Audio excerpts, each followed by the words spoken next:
Bonjour à tous les amis, c'est Yannick Le Graal. Cette semaine, on est là pour voir les 4 événements qui vont émerger de l'actualité en France concernant la période du 17 au 23 août 2019. C'est la semaine de l'amour un petit peu, on va parler beaucoup d'amour. Alors je commence tout de suite par l'événement 1. Alors je ne suis pas dans les mêmes conditions de tournage que d'habitude, donc j'espère que vous me pardonnerez si la lumière n'est pas tout à fait suffisante parfois. Je vais essayer de faire au mieux. Donc là on a, vous voyez qu'on a un cœur qui a été brisé, hein. Un cœur qui a souffert, qui a même été transpercé. Bon, je pense quand même que c'est un cœur métaphorique, hein, et non pas un cœur en chair. Donc là, c'est une histoire de peine de cœur, hein, plutôt, voire même de trahison, quelque chose qui fait mal en tout cas, hein. Voilà, une épée dans le cœur, c'est douloureux, et on la sent passer.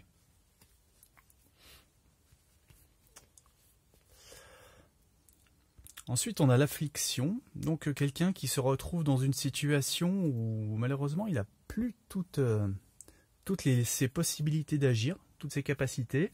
Est-ce que c'est une blessure? En tout cas, c'est quelqu'un qui se retrouve isolé par la force des choses, hein. Là, il est dans un désert, et il marche avec ses béquilles, il en a pour un moment à arriver là où il va. Donc son évolution à cette personne, elle se retrouve freinée, hein, d'un coup. Donc il y a une période de traversée du désert ici qui s'annonce pour lui.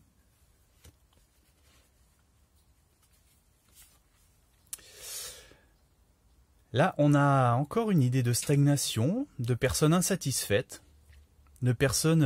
lui aussi, il est obligé d'être dans son bureau, hein. J'avais eu cette carte la dernière fois en tirage vidéo, c'était pour Julian Assange, hein, qui le représentait enfermé dans son ambassade. Donc vous voyez un petit peu l'idée, voilà, quelqu'un qui est obligé d'être confiné finalement, sans contact, de stagner, de prendre son mal en patience.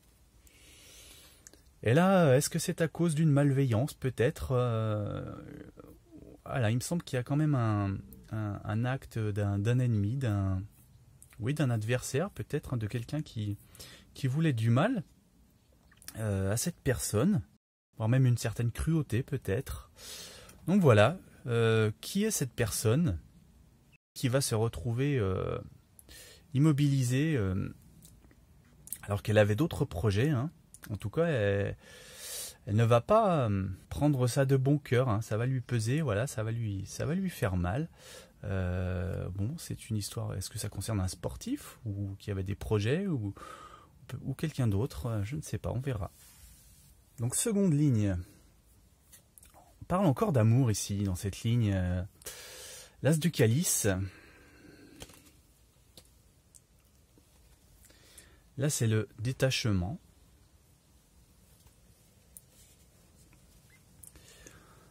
Un 7 de calice et une naissance.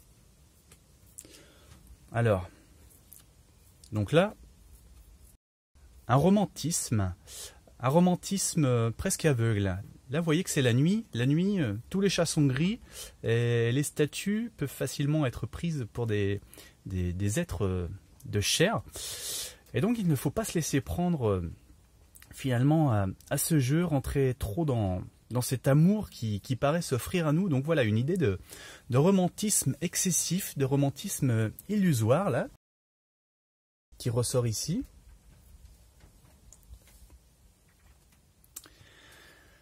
Et là, on aurait quelqu'un qui brise un peu cette coquille où il s'était enfermé d'illusions ici. Et donc, il commence à se détacher de ça.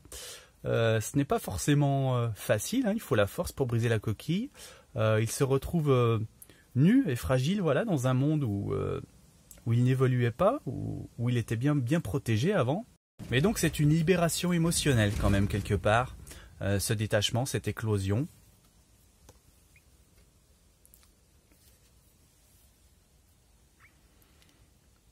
Ici, je dirais qu'on a encore un aveuglement, encore quelqu'un qui est esclave de ses illusions, comme pour la première carte, quelqu'un qui est pris pour un fou presque, qui voit des choses que seul lui voit, voilà, qui a une vision du monde qui paraît presque encore excessive justement aux gens qui l'entourent, hein, ici. Et là on a la naissance, hein, qui rappelle encore la carte du détachement ici, de l'éclosion, hein. Toujours l'éclosion, toujours quelqu'un qui revit, qui se libère, voilà, c'est un nouveau commencement, une nouvelle possibilité d'aimer. Donc voilà, peut-être une histoire d'amour qui se termine, et voilà, quelqu'un qui déclare qu'il a été aveugle pendant longtemps finalement, et qui a réussi à prendre du recul et à franchir le pas, là, à briser la coquille. Ensuite, événement numéro 3. Les amoureux, côté recto, voilà le Verseau.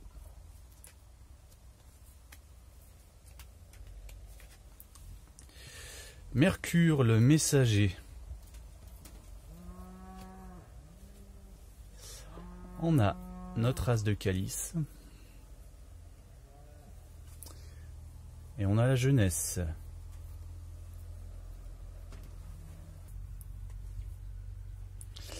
Alors, ces amoureux-là, c'est une union de choses qui ne sont pas semblables au départ, hein. Vous voyez, là on a un homme noir, une femme blanche, on a le feu, on a l'eau, qui sont aussi symbolisés ici par ces triangles en l'air et renversés.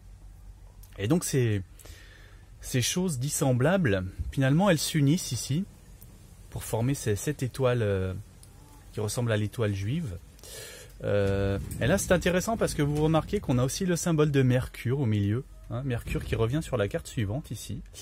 Bon, moi voilà, je dirais qu'on a c'est le mariage alchimique, voilà, c'est le mariage des opposés, donc peut-être l'union des peuples ici, l'union des couleurs qui est en question.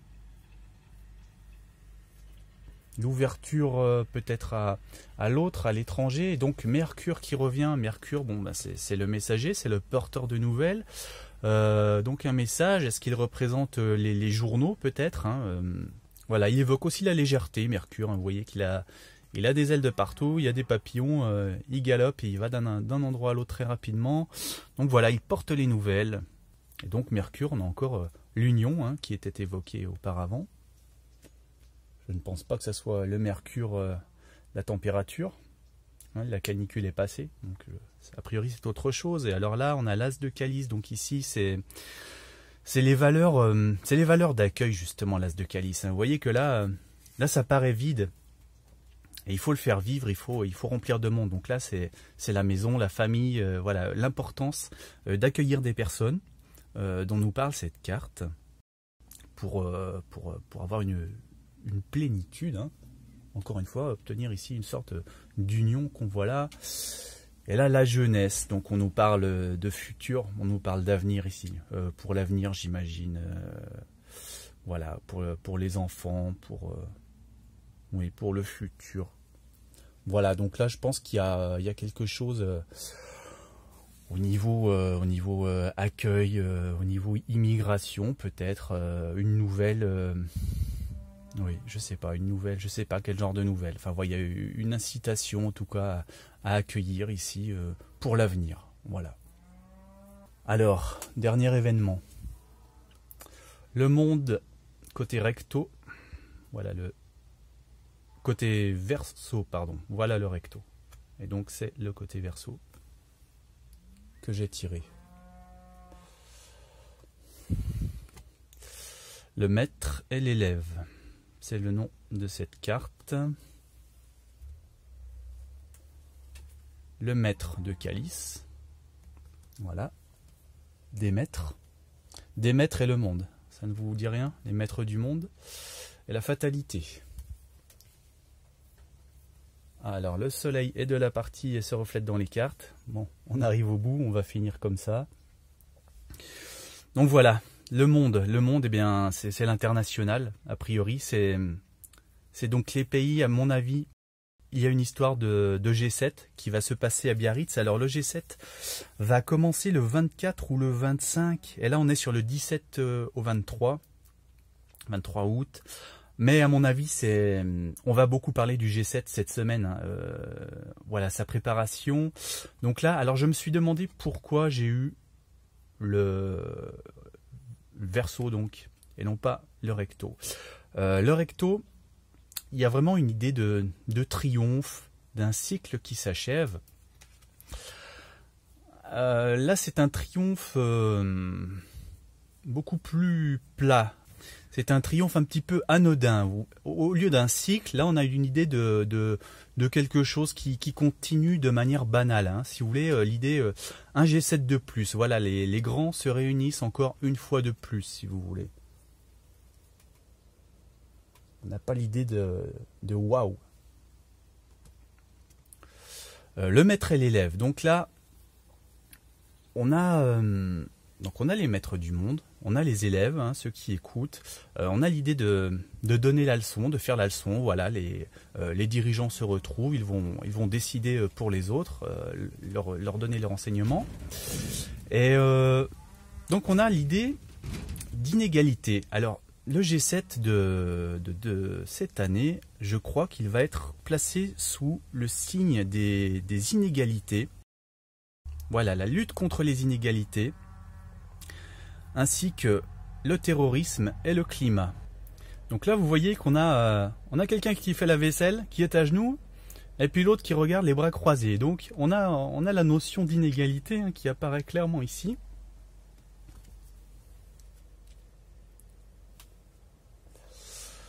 Alors le maître de calice, quand je sors cette carte, souvent ce que je dis, moi, c'est l'idée de messe, la grand-messe. Voilà, c'est quelque chose qui est diffusé à la télé. Moi, ça me fait penser un petit peu à un écran ici luminescent, c'est une apparition, là, donc une image qui est diffusée. Et donc la grand-messe, eh bien, c'est un G7, hein, une fois de plus, c'est une grande messe. Voilà, le défilé des puissants qui va être là, qui va se tenir, qui va être diffusé. Il va y avoir les médias du monde entier.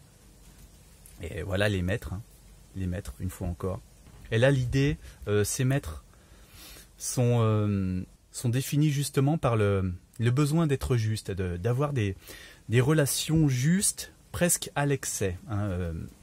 Voilà, des fois, c'est une justesse, vouloir être juste à l'excès, ça peut même être nuisible de temps en temps. Voilà, ça peut être aussi un des qualificatifs de cette carte. Voilà, justice à l'excès, générosité.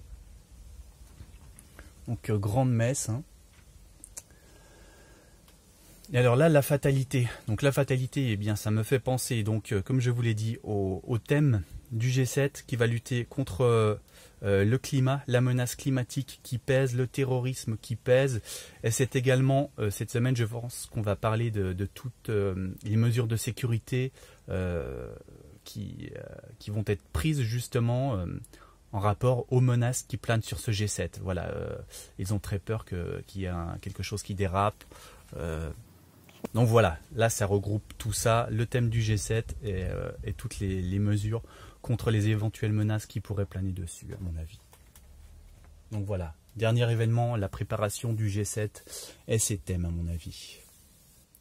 Voilà, donc nous sommes le 15 août, la fête de l'Assomption, c'est aujourd'hui. J'en profite pour vous rappeler ma seconde chaîne, Le Jardin des Prières. N'hésitez pas à y aller et à vous abonner. Et puis je vous dis rendez-vous demain, très probablement pour le tirage international, cette fois des prédictions de la semaine prochaine. Voilà, un grand merci à tout le monde, à ceux qui me soutiennent. À demain.